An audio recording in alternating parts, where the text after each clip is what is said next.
Today we're going to show you how to identify and remove a welded trigger pack from a CZ Scorpion. The process will be the same whether you have a carbine or a pistol.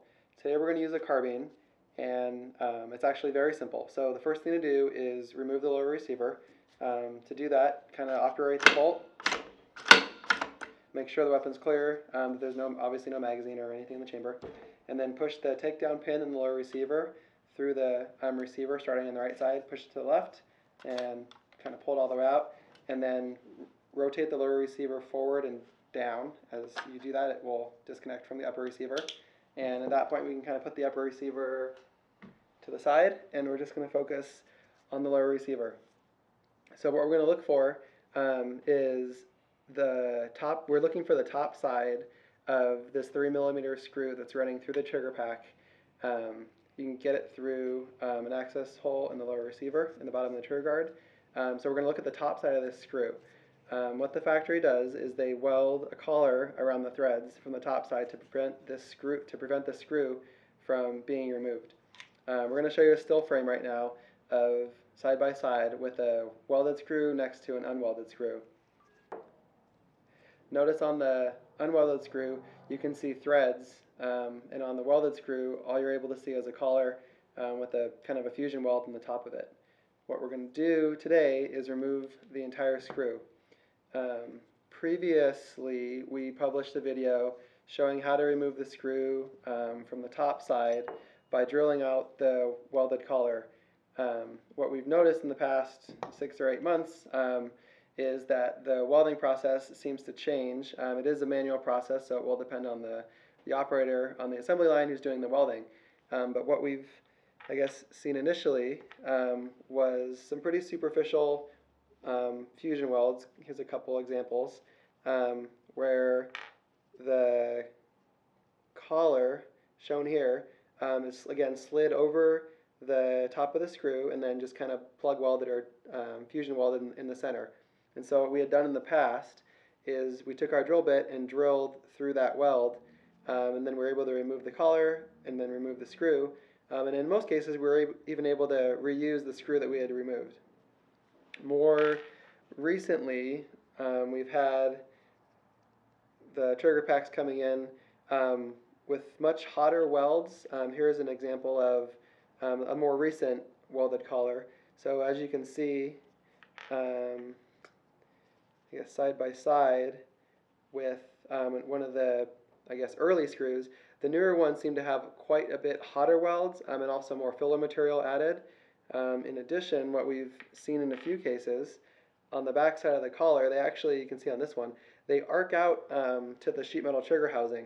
So this is the housing that the trigger pack goes into, and the collar is kind of positioned right there. And when they're welded, we've actually seen them arcing between the collar and the sheet metal housing. And so what that does is even if we drill the weld out, the collar is kind of still retained in there. So they've become a lot more difficult to remove over the past few months. And so what we're going to do today is show you guys an alternate way to remove them. Instead of going from the top side here, we're going to go through the trigger guard and remove the head of the screw. So we're going to show you another side by side of the two screws right now, one with the collar removed from the top and then one with the head removed from the bottom.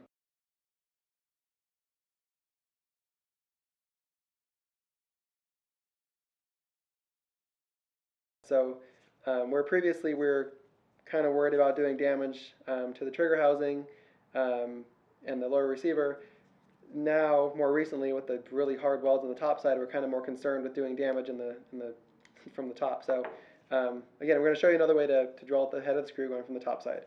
So here's a lower receiver. We've removed the screw, so we're just trying to get the trigger housing out again.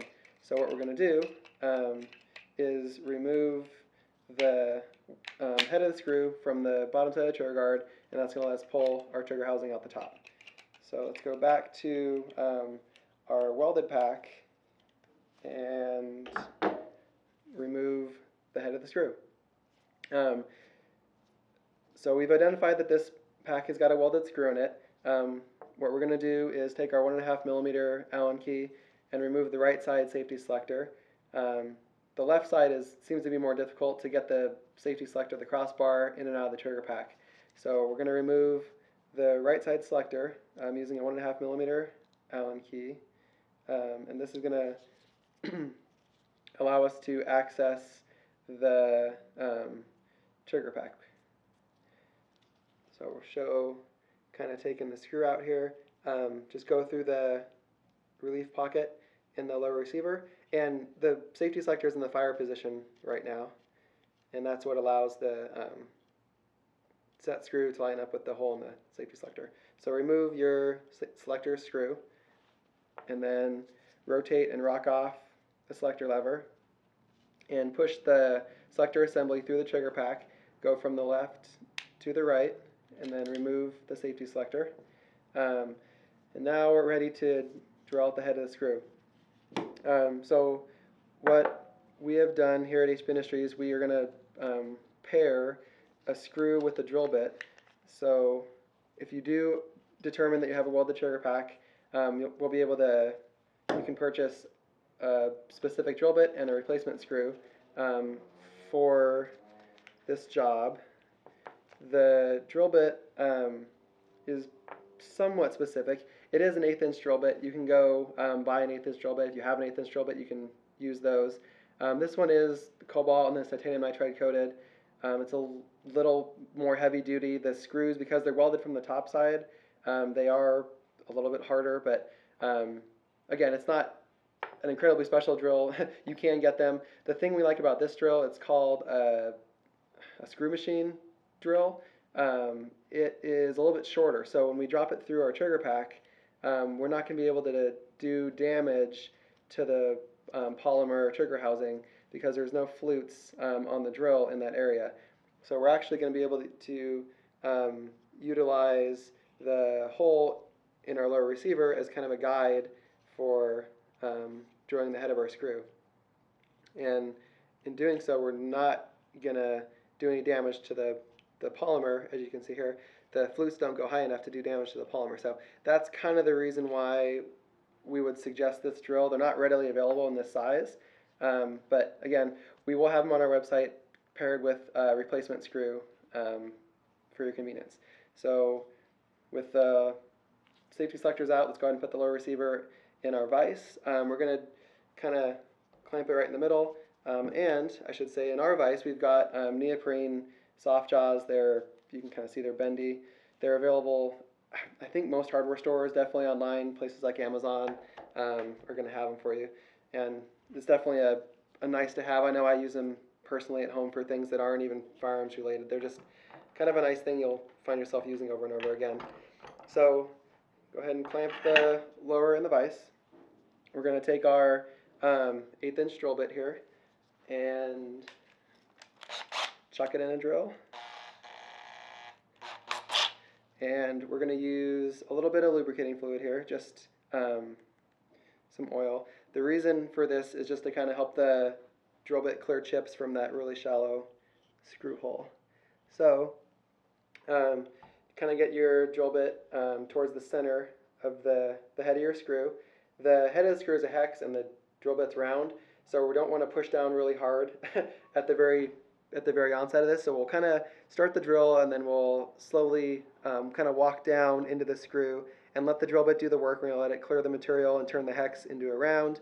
And as it does so, we're going to kind of keep pushing down through the head of the screw about 3/16 of an inch to 1/4 inch. And as soon as the screw head is broken loose, we'll know because the screw head will begin to rotate and spin. And we'll be able to kind of pull the drill bit up and out at that point. So here we go.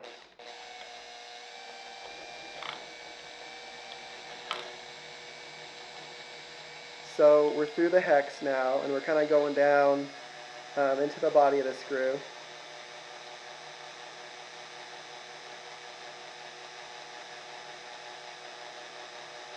And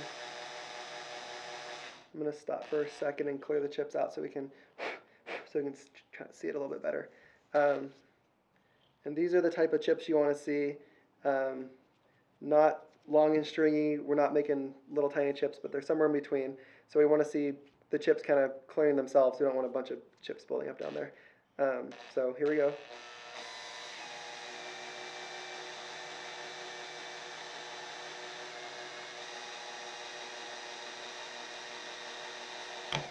we go. So, so the head of the screw broke, and you can kind of see it right now, is on our drill bit. So we're just going to kind of push it off the drill bit and remove the drill bit. Go ahead and take it out of the drill, and we're going to put the drill and the drill bit aside. And here is the head of our screw. You can kind of see it there. There's the 3mm hex in the middle. But what we did is we drilled through the head of the screw, and let's grab there's I guess a undrilled screw. You can kind of see where we broke the head off, right where it necks down into the threads. So what we have now is a welded collar and threads still in our trigger housing, and we're going to go ahead and remove it now. So lower out of the vise, and we can just go ahead and I like to take the trigger shoe and push up on it, and that will give us some leverage and allow us to remove the trigger pack from the lower receiver. And at this point, you can use pliers. We have a nice set of needle nose vice grips that we like to use on them. Just kind of grab the welded collar, and let's show kind of a more up close version. So here's the welded collar. We can kind of see where we took the head of the screw off, and we're left with the welded collar just on the top side of our trigger housing. And so now what we're going to do is back the screw up through the sheet metal lower receiver. And to do that, let's go ahead and kind of grab it with the pliers and just twist. Oopsie. So pliers, and kind of just quarter turn at a time, and we'll kind of walk it out.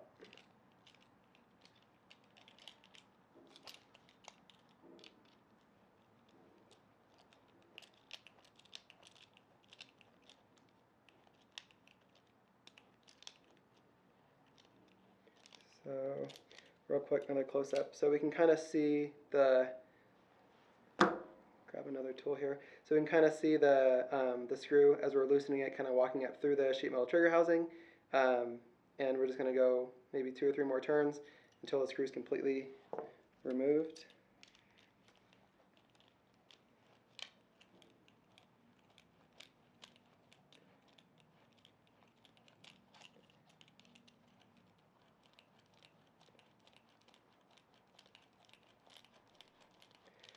Quarter turn at a time. It feels like it takes forever. So here's our screw with the collar welded to the top side, and our lower receiver. Show you kind of closer view. So there's our screw with the collar, and it's headless, and lower receiver. So now we're able to do a number of things on our trigger pack. There's trigger springs, there's disconnectors if you're looking for 922R parts, trigger shoes, trigger assemblies you can polish and clean, all kinds of good stuff inside the trigger pack. So with the welded screw removed, you now have the option of doing anything you'd like inside your trigger pack.